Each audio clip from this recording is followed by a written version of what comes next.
we're not to the place of talking about global yet. We're talking now about today about the wisdom council process. I'll do it by drawing it. Okay. So this is all these impossible seeming issues, climate change, the partisan gridlock, you name it, the species extinction, the fact that we can't be intelligent together. I mean, there's so many issues. And what we're talking about here is that these aren't really separate issues. I mean, we can take them separately, but they're actually all tied to the same system, and that we can transform that system.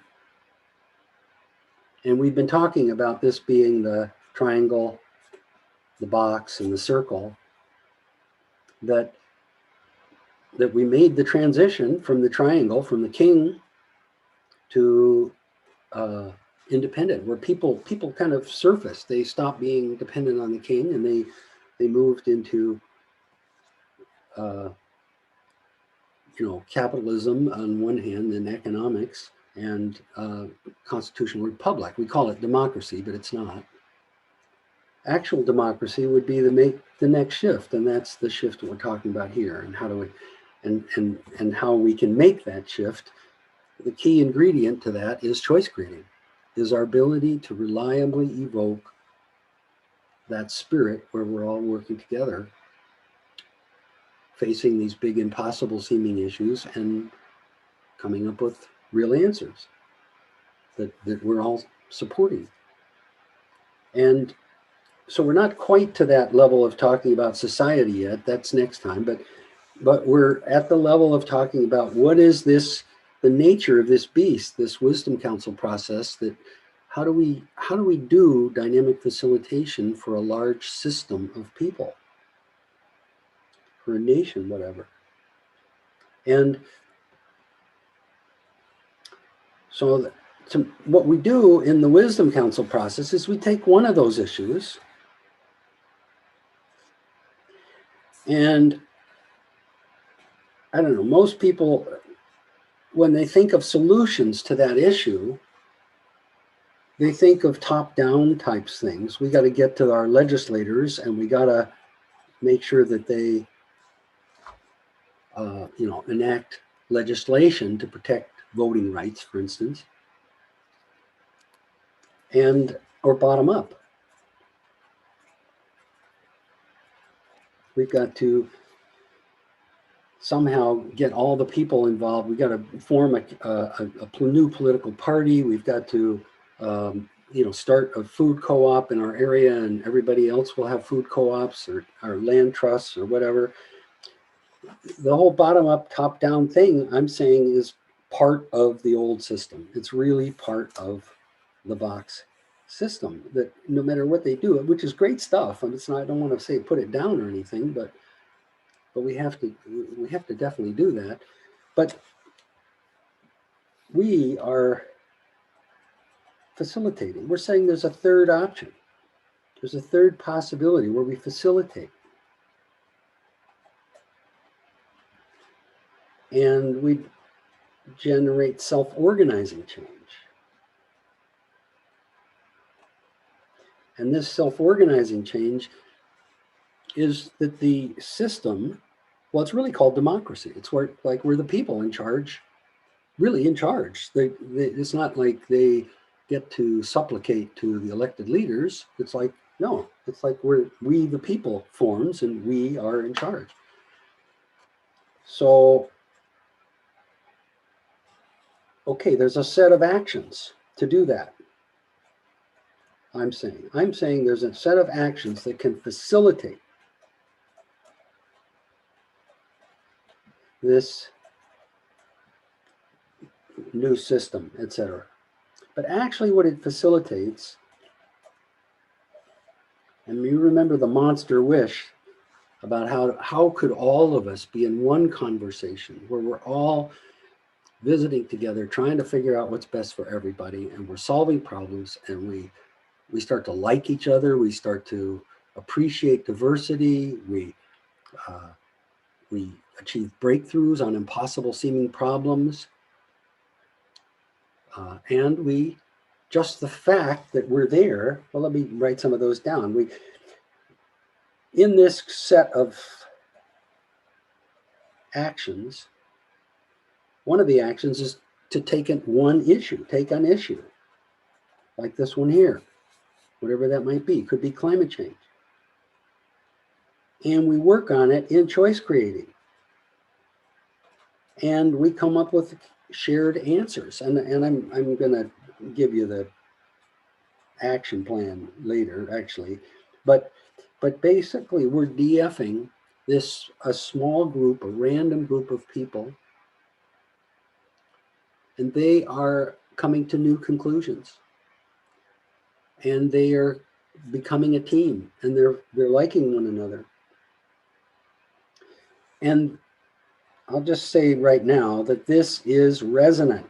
Even though we're only working with a small group of people, just 10 to 16 people, that's all we're working with. But we're using choice creating, we're dynamic facilitation, and that's resonant with the whole system.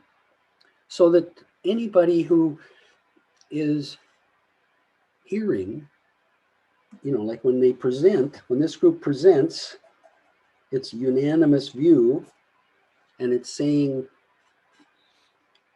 how they got there, it turns out that the entire audience, because it's choice creating, because they're seeking win-wins, because they're being authentic, the whole audience resonates. And the whole audience hopefully isn't just a face-to-face audience, but is really the whole system. And it's not that hard to make it the system, I don't think. At least we've done it in companies, we've done it. There's hundreds of examples now, and as you know,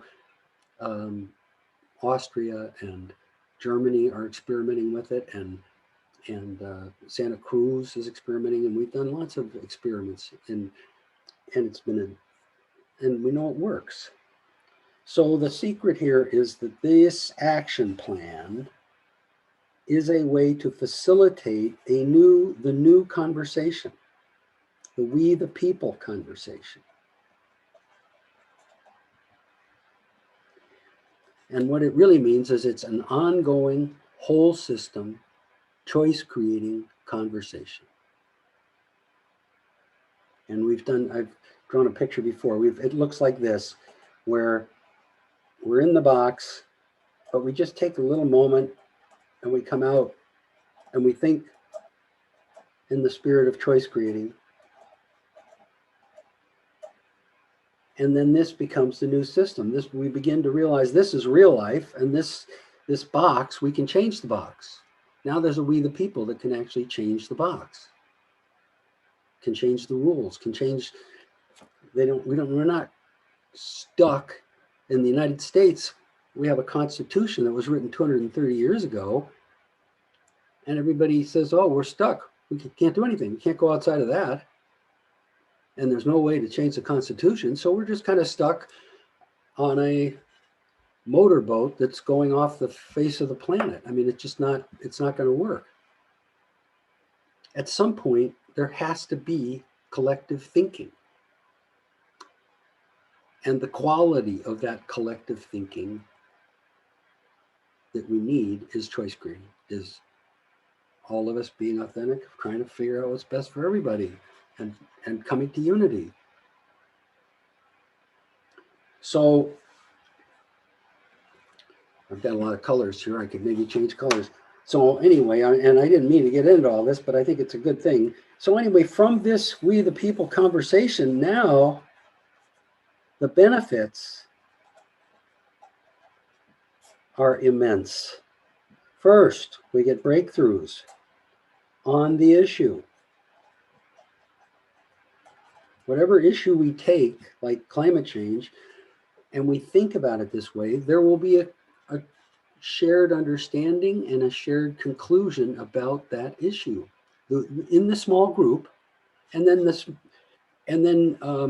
the way it works is that the small group reaches that conclusion, but then other people think about it and talk about it and whatever, and then there's another small group. And then other people think and talk. And it turns out that most people resonate with that small group. Heck, we're randomly selecting people and they reach unity. So that's a pretty good indicator that most people are going to be on board. And then when they do come on board, so what we're really doing is we're facilitating this whole system conversation through, it isn't just the wisdom council isn't the thing. The thing is that they facilitate, we facilitate them and they facilitate the whole system if we get enough publicity and media support and whatever. So that's the name of the game. And one benefit is we get breakthroughs on the issues. Another benefit is we formed a we community. In other words, there's a new community of people. It isn't, our current imagining tells us that we're all independent entities with property rights and different rights and we gun rights and then you all are free within certain boundaries that were established 230 years ago by the Constitution writers or by the legislators today. That's no way to run things. I mean, it's okay as a secondary process, but not as a primary process. Primarily, we should be in charge. We should be thinking. We're not thinking collectively. So there's individual benefits. Everybody understands. Everybody understands the issue, and there's a whole new level of consciousness that gets developed about the seventh generation and interbeing and working together with nature and society. And then the fourth is transforming the system from the box to the circle, and that has immense benefits. I mean, so the benefits are so over the top, they're almost embarrassing to talk about. Over the top. I'm embarrassed. I'm embarrassed to write this down because nobody's going to believe it, but it's real. I don't, there's no bone in my body that doesn't believe it's real. So, so anyway, that's what we're doing. And the Wisdom Council process is the process, the set of actions, and it can happen for a company, so the trouble with companies, see, is they're not really democracies. I mean, what this set of actions takes whatever system you've got and makes a real democracy out of it. So it kind of messes up corporations. Karina and I discovered a little bit of that. but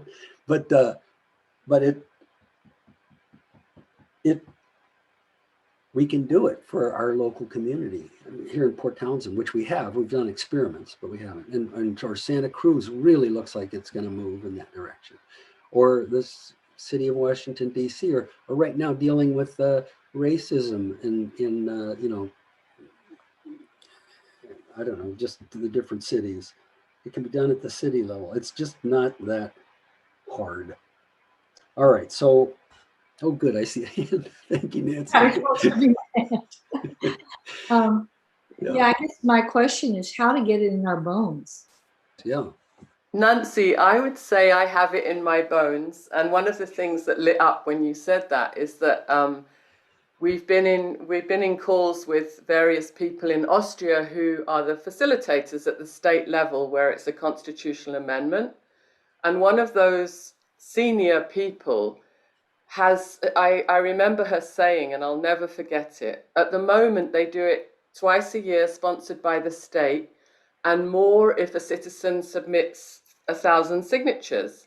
And I think in all the years it's been a constitutional amendment, they've never had less than 3, which means at least one extracurricular one a year.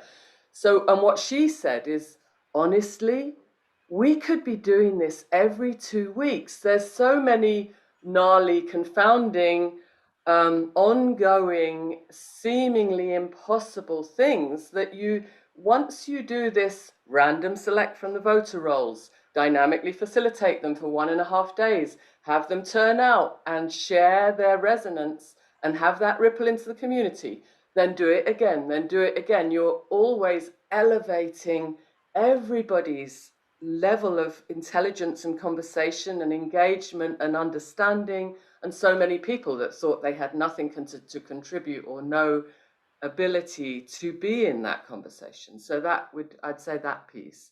I just wanted to respond to Nancy's point. Nancy, I don't have it in my bones. I've got it in my atoms. I've got it in the things that make up my atoms.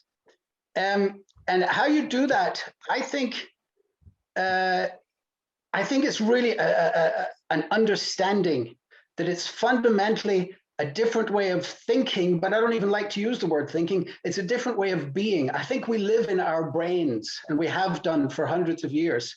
And we're moving with this process, you move out of your brain into your mind. Now, your mind encompasses your brain, but it's also got your heart. There's a little story I tell in the beginning of my book, and it's the three blind men and the elephant, and where each approaches a different part of the elephant, and one approaches the leg and says, "Hey, an elephant's like a tree," and another approaches the trunk and says an elephant's like a snake, and the third approaches the tail and says an elephant's like a whip, something like that. And but the way I change the story is that, assuming that this elephant is causing lots of problems, let's say the elephant is stomping on the vegetables and is whipping its tail and ruining and grabbing the hedges and so forth. And the three blind men come and they start trying to solve the different problems. And so they're working on these separate problems independently. And they maybe go get a PhD. And they learn all about poisons, for instance, to stop the snake, or whatever. And then they learn all about putting up barriers to stop the tree stump from moving up and down and keeping it in control. And so they become very skilled at this. But the deal is that with a vision, once you see the elephant, we can solve all those impossible to solve problems at once. And we can become friends with the elephant. There's a whole new possibility that can happen here. And so to me, the word I've coined for it is a holution instead of a solution. I mean, it's bigger than a solution. It's not really a solution. And in fact, it opens the door for those solutions that people have been working on to become effective finally. Like, for instance, we're really blocked in dealing with climate change. Everybody I know says we need to. We need to something. We need to pass this law, or we need to, get rid of corporations, or we need to get rid of capitalism. They all say we need to, but they don't have there's no we to do this. There is no we. So it's just a statement that goes into the air. That's what this can do. This can create that we, so that we could think and choose and hear these voices say we need to, but we could actually choose which one we want to do. So this is, and I thought, just to give an idea of this, I thought I'd show a video. I took you on my story of being in the sawmill, and where I learned dynamic facilitation, where I developed dynamic facilitation. And the thing I noticed in the sawmill is, even though I was working only with one group in the evening and one group in the morning, or in the day, the evening shift and the day shift, and they weren't random people, but they were just central people. And I noticed that what they were saying was somehow transmitted to the whole mill, and everybody was in those meetings. So when the group came up with answers, everybody was behind it. Everybody was, and so I called the people I worked with, the managers. I talked to the three of the managers that I worked with, and I created a little video of our conversation and I edited it. So I want to play that for you now so you can kind of get a sense of what they thought around this. And see.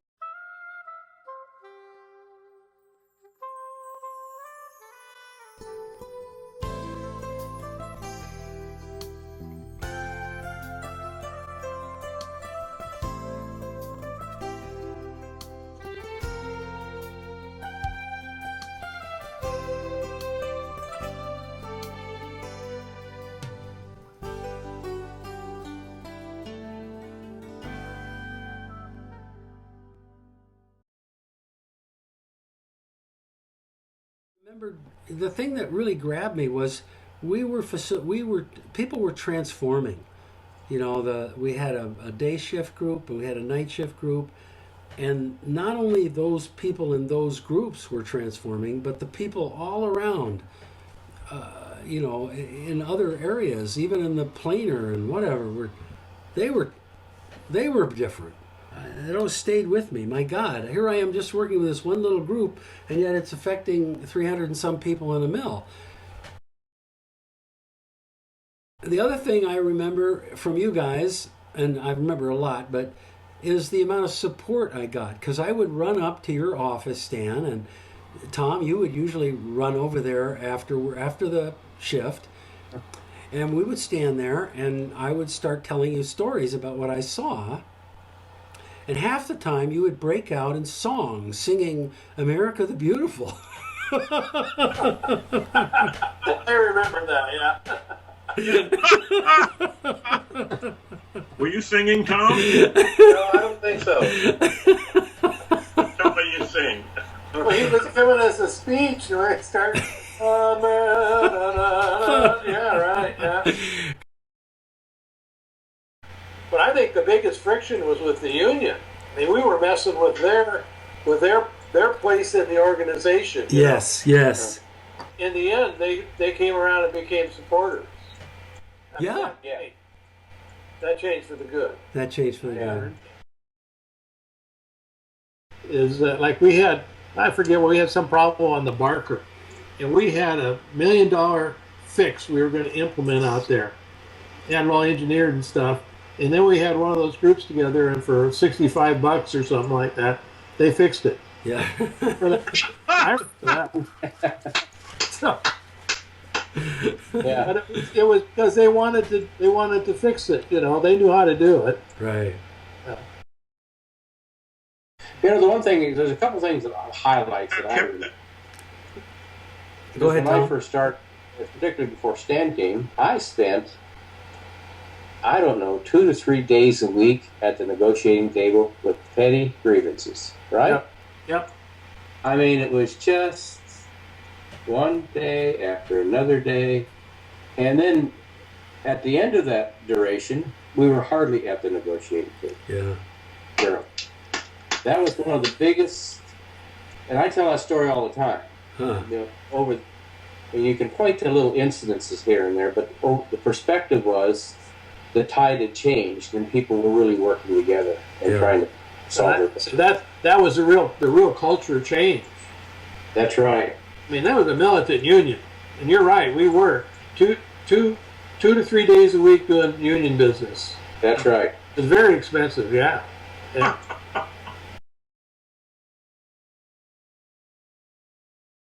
Well, and people were taking responsibility for problems that were occurring and figuring, you know, it could be better. And they felt empowered to be able to do something about it rather than just go home and kick the dog or complain to the wife, you know. Mm-hmm. Yeah. I think that's a really good point, because I think that a lot of people did that. They really changed their home life because of what was happening in the mill.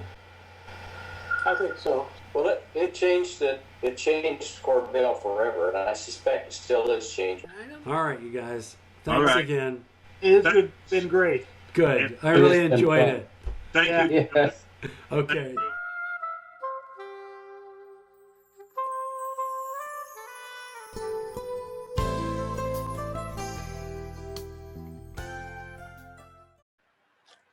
So yeah, I wanted to share that because I mean I had an experience way early that we could change the conversation or add a conversation, even with just a small portion of the people, and it somehow could affect the whole system. And so I had that experience, and I was showed the video so that you could kind of get a taste of that as well. And I was thinking I'd describe the Wisdom Council process. These are the aspects of the Wisdom Council. So I could just quickly talk about that it's a few of us can set this up. We don't need permission.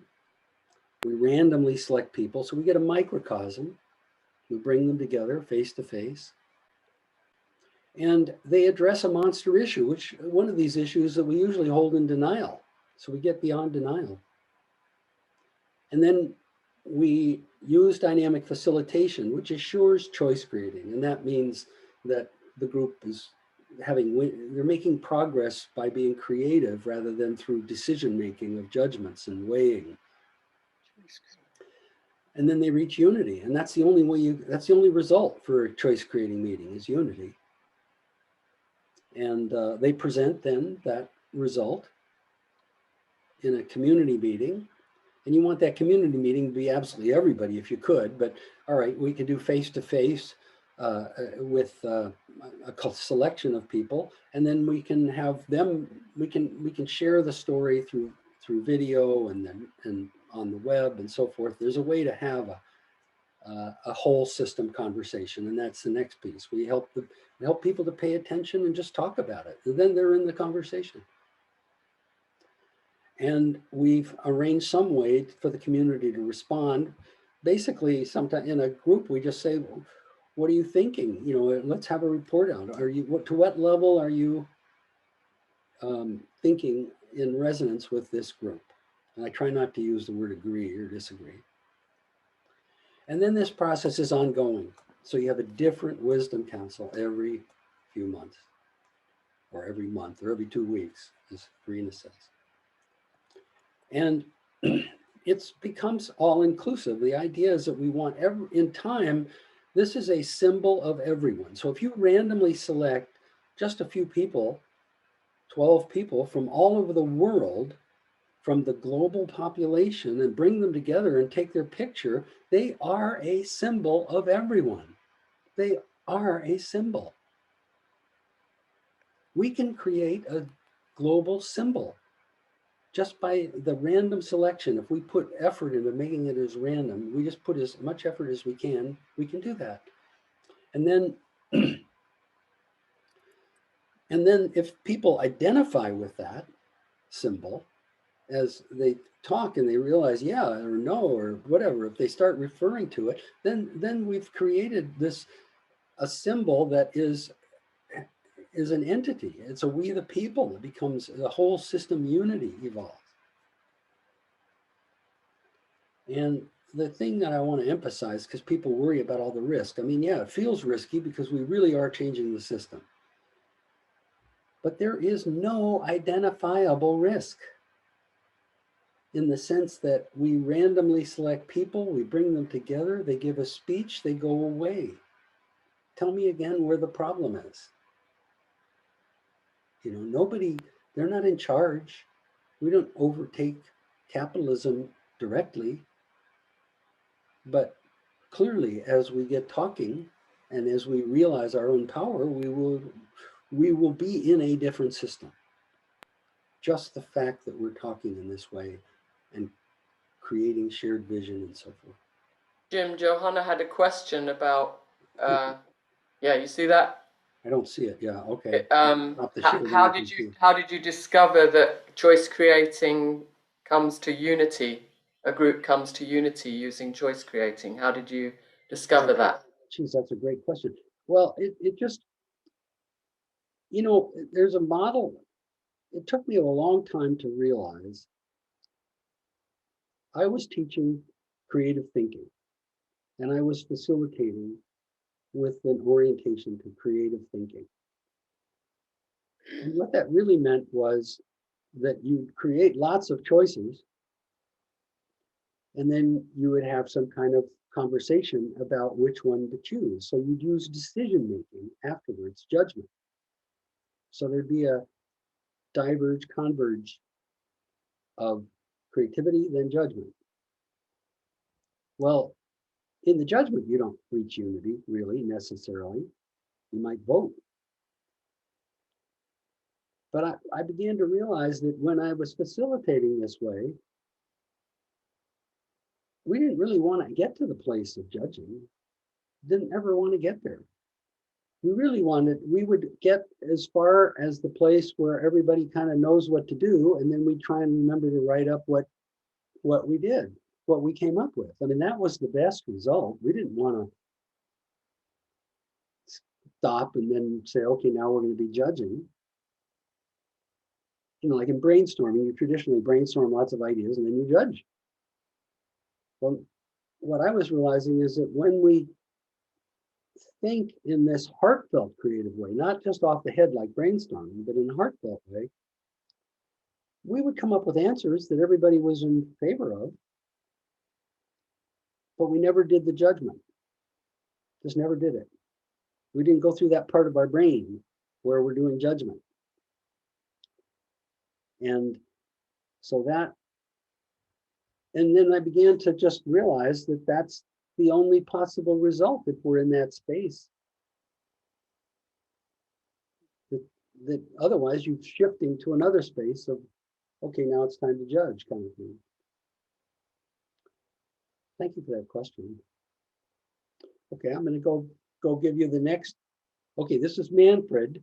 Now, Manfred was the director of the Office of Future Related Issues. Pretty cool name.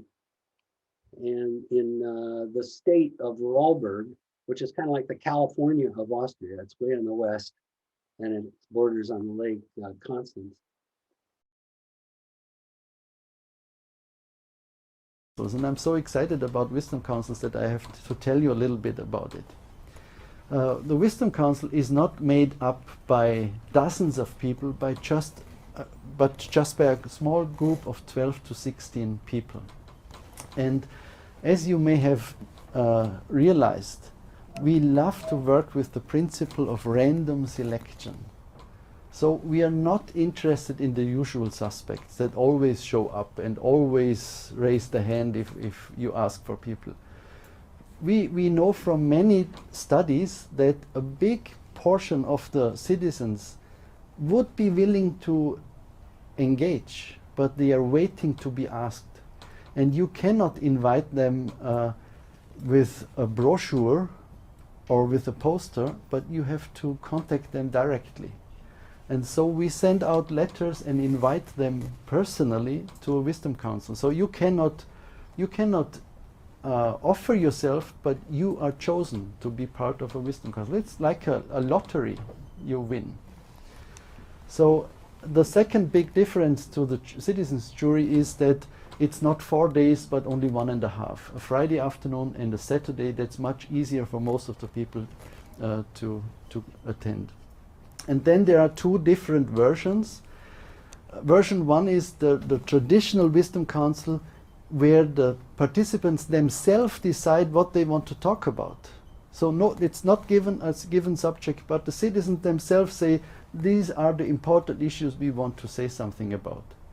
But it turned out the killer application of the Wisdom Council is the so-called Creative Insight Council. When you have a wicked question, a difficult project where you want to hear the opinion of the people. So this is then called not Wisdom Council, but Creative Insight Council. And the interesting thing, you have to imagine, 12 people get together. They don't know each other. They are not used to work in such a way.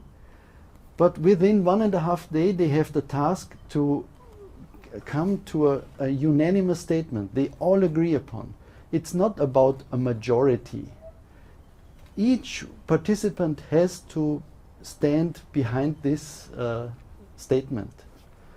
And to make this possible, there's a certain facilitation method that's called dynamic facilitation that helps achieve this. And usually, almost in all wisdom councils we did, people are really excited. We discovered this is something you usually don't have the opportunity. We discovered most of the people would like to engage politically in their area where they're living, but they don't want to do it within political parties. They are sucked up with politics in the traditional way, but they would love to do something for their community, but they don't see opportunities. And this is one of the opportunities that can be offered. After they found their statement, they present it publicly. And what we always do is a setting like this in a World Cafe setting, because the ordinary people don't like to stand up in a room that is in a cinema seated style. They don't have the courage to stand up and say something in front of 200 people, but they have the courage to talk on the table. So this is a very, very important part to organize it as a World Cafe. And to make it more alive, do I have 5 more minutes? To make it to make it more alive, I brought a practical example of Bregenz, the waterfront project, as a creative insight council we did a couple of years ago. Bregenz tried to develop the harbor, and they did public participation, but in the wrong way. So it cost a lot of money, and there was a lot of resentment between the political parties, and it didn't solve the issue. So at that point we went to the mayor and said, if you ever want to do public participation again, we would offer for free to counsel you. And what we did not expect is as the mayor immediately said, yes, let's do something. I have a tricky issue. And the issue he had is, you see here now Bregenz from above. We have a famous festival at the lake.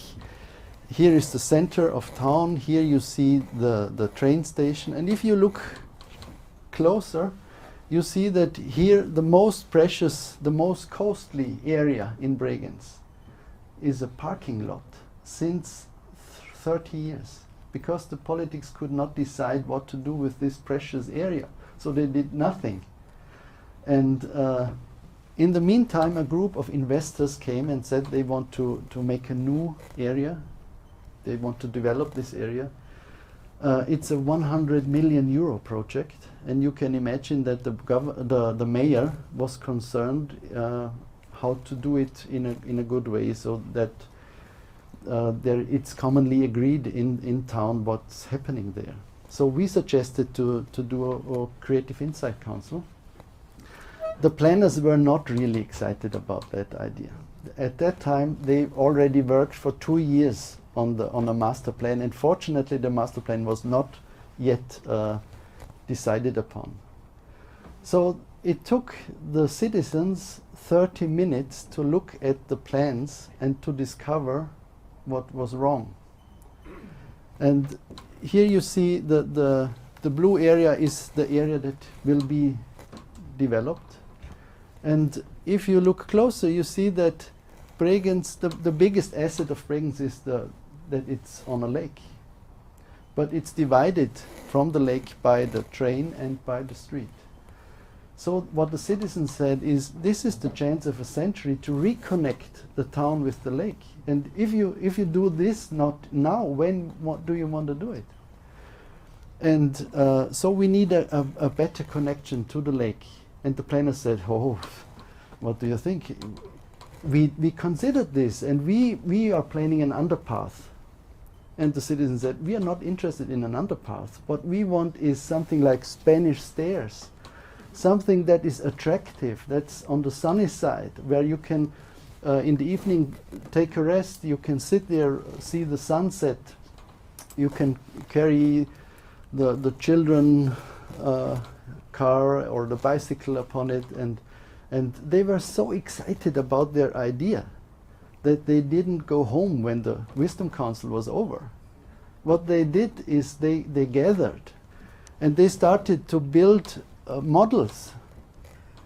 And they organized press conferences. They were so excited. And imagine, this is not an initiative against something. This is an initiative for something. This is positive. They want to improve the quality in their community. And it didn't take long that the politicians, the investors, the planners agreed and said, well, you're right, we should consider this. And in the end, they decided to make such a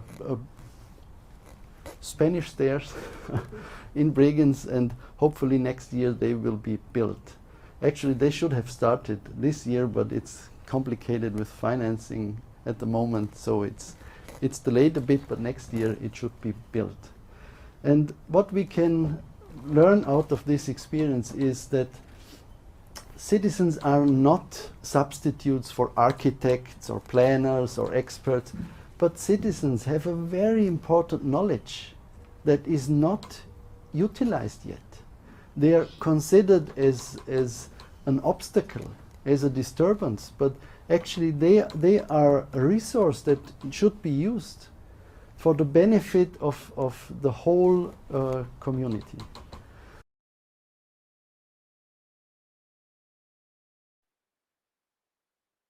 Isn't he amazing? I think he's amazing. He's the guy that basically said, this could work. We're going to do this. You know, I mean, and then he thought that everybody was like him and could say that. No.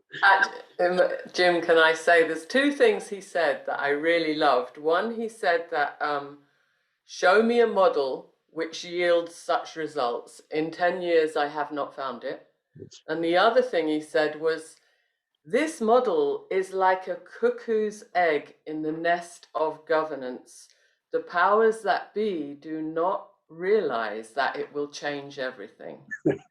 I want to hear. I'm glad you got that quote. I guess I'm recording, so I guess I got that. That's great. Someone asked, John asked about, or somebody asked more about the videos from the Asheville, and I have a short one from Asheville too. You saw the one last time. Anybody that would invite me to a wisdom council, my family would laugh them into the ground. So I was like, it's worth checking out. You know, how lucky is that? that we were chosen randomly by, by accident, per se. So we're extremely lucky. I feel that we're all lucky. The more I thought about it, the more I was like, maybe I can make a difference, so I'm glad I did it. I'm glad I said yes. I'm glad I came. This has definitely been a very enriching experience, a very thought-provoking experience, and I love it. When I didn't get the letter, I got a call from Susan first, and then she said that the time commitment, and my first response in that was like, oh my gosh, I've got all these things I need to do, and blah blah blah, and I've got as busy life as anybody else, and so there was that part of me, and then the other part was like, well, this is really a civic opportunity, and if you really believe all the things that you say you believe about, then this is the opportunity to actually step up and do something with that. And I think that when you're asking me about how you can get people involved, is to say, how many times do you say, I wish I could, wish I had somebody who listened to me. I wish I could voice my opinion in a way that people will hear. And this is a way that, not just these 8 people, but y'all and the cameras and everybody else hears this. And so in sitting with that for a little while, I thought, oh, this is really important. I really need to not decide that my time is just mine and not be that selfish person and step forward and participate. I am very engaged in government already and have been. And I see the disconnect. And the question has always been in my mind, how can we engage people so they become part of the process rather than just vote and think they've done it all? And so when I saw this, I thought, you know, this is a wonderful opportunity to explore that so that I can learn how to talk to my friends and neighbors about being more engaged and more involved in the process. And I would love to see this spread like wildfire across this land. Awesome. Say that. But ultimately, the one that we began to work with was the idea that there was no collective vision. And so there was nothing calling us forward in a complete way. Everything, you know, there's this special interest and this special interest and this special interest, and no way to really bring them all together. There's nobody with a vision who's actually calling everybody forward. And not in politics, not in society, not anywhere. And one of the things that we were really discussing a lot of is that, you know, we've gone to a me kind of society. So everybody's in it for themselves, and not so much because there's a lot of selfish people, but because there's really no support for being in it for everybody else. And there's not that sort of consensus that you help your neighbor and your neighbor helps you, and you know, you contribute to society and society helps you. And that's kind of fallen by the wayside. And so what we were dreaming of was a more caring society where it was based in love, based in compassion, and not necessarily based in everything having, you know, solely a monetary value. Because that was one of our things, is that as money shifted upward, access shifted upward, and regular people no longer had access to government, to a lot of the things in society. One of the things I'd like for you to do is have a chance to talk in small groups.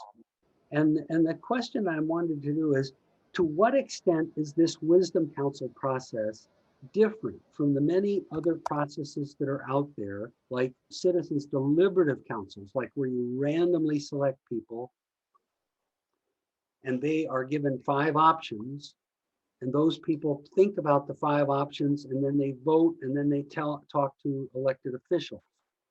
So that's the other one. That's the deliberative process where you're given 5 options and you're given a chance to think about them.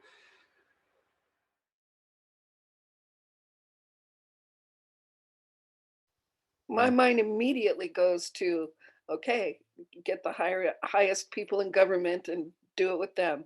You know, go get your city leaders, do it with them. Go get all the union directors and managers, go do it with them. You know, all the leadership needs this. Well, look how them doing it in the sawmill. Did you catch that? That was a cuckoo's egg in the sawmill, where they said the union at first was really against it, and the union came round. Right, that's what triggered this thinking. Yes. Yeah. Exactly. So cuckoo's egg.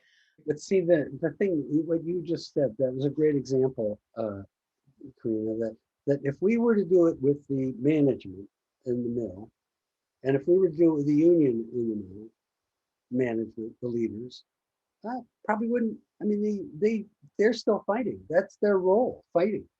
Mm-hmm. But we did it with the hourly employee. We did it with the hourly employee. We created a we the employees that took over. And that's what needs to happen here in the US. It's not about getting to the Bidens and the whatever. It's about facilitating the we the people that can actually make the difference. That makes sense, though. It really makes sense. You're right. See, that, you know, my leadership lean would be old thinking. Well, yeah, that's what everybody thinks is top down. We have to go get to the top people and we have to influence them. Right. That's automatically where my head went. And that's what the citizens jury does, and the citizens poll, and the citizens advisory panel, and they're all doing that. The Wisdom Council doesn't do that. The Wisdom Council is aimed at the generating that we the people that can actually make the difference. We the people. Yeah, it seems to me that a magical part of the ingredient is that let's look at what we think is impossible.